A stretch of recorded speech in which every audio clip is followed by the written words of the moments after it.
আল্লাহ রাসূল বলেন ইমামতি মানুষকে জান্নাতে প্রবেশ করাইবে। জোরে বলি সুবহানাল্লাহ।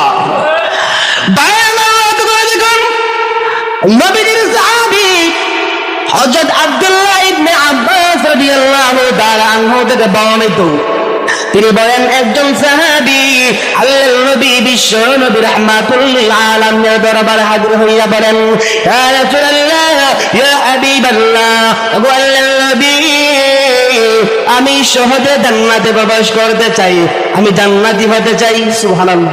আমরা জান্নাত হতে চাই না? জোরে বলে আমরা জান্নাত হতে চাই না? আরো জোরে বলে জান্নাতে কি কি হতে চাই দিকে আপনি ইনশাআল্লাহ। ইয়া রাসূলুল্লাহ ইয়া হাবিবাল্লাহ, ও আল্লাহর নবী, আমি জান্নাতে প্রবেশ করতে চাই।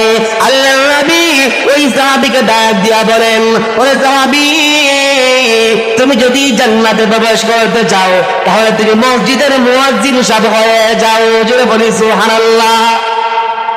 সুবহানাল্লাহ বললে গুনাহ হয়। আল্লাহ কি বলছেন? যদি তুমি জান্নাতে প্রবেশ করতে চাও তাহলে মসজিদের মুয়াজ্জিন সাহেব হয়ে যাও। জোরে বলি সুবহানাল্লাহ। ওই সাহাবী ডাক দিয়া বলে, ইয়া রাসূলুল্লাহ ইয়া হাবিবাল্লাহ, আল্লাহর নবী গো, আমি মুয়াজ্জিনি করতে পারবো না, আমি সক্ষম নই, আমি আযান দিতে পারি না।